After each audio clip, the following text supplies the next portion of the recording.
প্রিয় ভিউয়ার্স আসসালামু আলাইকুম, কেমন আছেন সবাই? আশা করি আপনারা সবাই ভালো আছেন।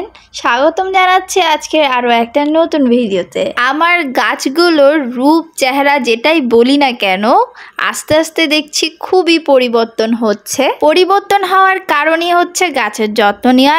এই মুহূর্তে যেমন চা পাতা দিয়ে নিচ্ছি, তবে চা পাতাগুলো শুকনো। চা পাতা তো ভেজাটাও চাইলে দেওয়া যায়, তবে শুকিয়ে যদি দেওয়া হয় তাহলে গাছ ভালো মতোই পুষ্টিটা পেয়ে থাকে। আর আমার গাছগুলো এমনই পুষ্টি পাওয়া পেয়েছে যে গোলাপ গাছগুলো লম্বা হতেই আছে।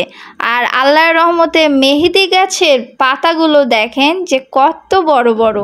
আগে আমার এই মেহেদি গাছটা কেমন খালি খালি ছিল, কোনো পাতাই সেই রকম ছিল না। তাই সব কিছুর পাশাপাশি গাছেরও একটু যত্ন নিতে হয়। আরও একটা কথা আপনাদেরকে জানিয়ে রাখা ভালো, আমরা অনেকে যখন চা বানাই তখন একসঙ্গেই দুধ চিনি সব ফুটাই, বিশেষ করে চিনিটা আমরা দিয়ে চাটা বানাই। আর সেক্ষেত্রে চা পাতি যেটা বেঁচে যায় সেটা তো চিনি হয়ে যায়। তখন ভালো মতো ধুয়েই গাছে দিতে হয়, কারণ ওই অবস্থায় ভেজাটা দিলে গাছে তখন পিঁপড়া ধরে। এবারের গোলাপ গাছে আমার সুন্দর বড় বড় দুইটা ফুল ফুটেছে।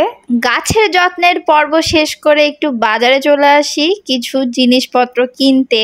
মানে বোঝা যাচ্ছে যে সবজি বাজারে আসছি, তো মাছের বাজারেও এসছি।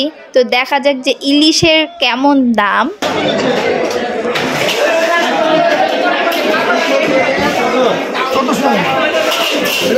আমাদের রাজশাহীতে ইলিশ বলছে 1400 টাকা কেজি। এর থেকে কি আর কম হবে মনে হয়? তা তো আর আমরা কেউই বলতে পারছি না। যাই বলেন না কেন, ইলিশ দেখতে তো খুবই ভালো লাগছিল, তাহলে খেতে কেন এত স্বাদ হবে না, যেহেতু জাতীয় মাছ আমাদের।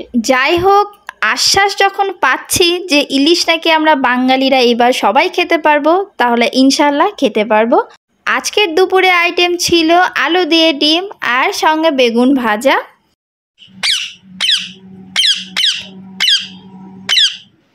ওর যখন মন ভালো থাকে ও এমনিই ডাকাডাকি করে, তবে এত রাগ এখনই যেমন মাথা ফুলাচ্ছে দেখেন। আজকে সন্ধ্যায় একটু আঁকা বাঁকা তেরা পেঁয়াজি করে নিচ্ছি। বাহিরে যতই যেটা সেটা খাই না কেন, বাড়িতে যদি সেইভাবে বানিয়ে খাই তাহলে স্বাদ দ্বিগুণ হয়ে যায়। আজকে এই পর্যন্ত, সবাই ভালো থাকবেন, সুস্থ থাকবেন, আমাদের জন্য দোয়া করবেন। আল্লাহ হাফেজ।